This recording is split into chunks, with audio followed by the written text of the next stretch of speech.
Hi guys! Welcome to my channel. It's Michi again. For today's video ay pag-usapan natin yung mga video na pinopost ko sa Reels or YouTube Reels or Facebook Reels without watermark. Kung paano nga ba gawin yun, paano i-save yung mga video na yun without watermark. So guys, here you go. I will teach you how to save or how to do it. Let's go! Are you ready? So, ayan nga guys, andito na tayo sa phone. Gamit ko yung aking cellphone. Pwede rin naman siya sa computer or laptop. Ganyan. So, ayan, teka lang. Punta tayo sa ating TikTok. Hanapin mo yung TikTok mo. So, punta ka dyan. Sorry, medyo mahina yung yung internet connection. Kaya ayan, nag-advertise pa. Skip mo na lang yung ganyan. Punta ka dyan. Punta ka sa profile mo, sa timeline mo. Ayan. Punta ka sa mga videos mo. Tapos, hanap ka ng video. Halimbawa, ganyan. Hanap ka ng video na, dito, hanap tayo ng video na isi-save kung paano. So, punta ka dyan sa tatlong dot. Nakita mo yung may copy link. Copy link. Yan, ika-copy mo lang yan. Tapos, ganyan. Yan, na-copy link. Ang hina ng punta ka ulit sa Google Chrome mo. Punta ka dyan. Ayan, sa una, may TikTok video downloader. Yan yung hanapin mo. So, ayan, may makita ka dyan na sign na TikTok. Ayan, sign na TikTok downloads. Ayan, dyan mo, i-click mo lang, may na yung Ayan, may nakasulat na just insert a link.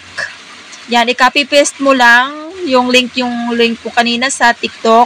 Copy-paste, then download. Medyo mahina talaga yung internet natin. So, ayan, umiikot siya. Wait mo lang guys hanggat sa mag-download.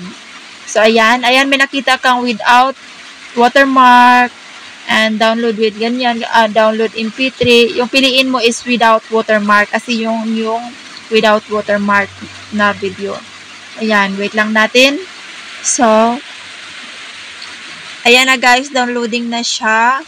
Then, ayan, downloading na siya. Open mo lang yung, yan, may naka-open dyan. And, yan, download without watermark na siya.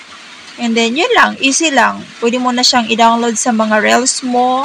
Kasi yun naman talagang required ni Meta, yung walang watermark. So, yun lang guys. Sana may natutunan kayo. Balik na tayo sa ating TikTok. Kung ano pa yung isi-save mo.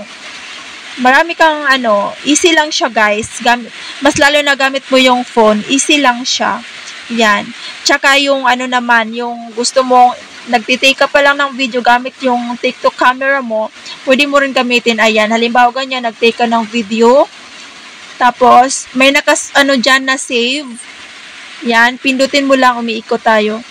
Pindutin mo lang yung save, magsisaving na yan siya. Pag nag-okay na yan, tingnan mo yan siya doon sa gallery mo, sa gallery videos mo, ando na yung video na yan na without watermark. So, ayan, check natin. Balik tayo dun sa videos. Kung saan makikita yung video na na-download mo at na-save mo. Yun lang, guys. Thank you so much, guys, for watching. Sana may natutunan kayo. Yan, easy lang. Easy lang yung gawin. Ayan, guys, without watermark. Sample lang yan. Ayan. Ayan, yan yung dinownload ko na kinapiling ko kanina sa Google Chrome. Yan lang, guys. Thank you for watching. Yan. Yan yung without watermark. At pwede mo na ipost sa mga Reels mo. Yan. Easy lang, no? Thank you. Thank you for watching.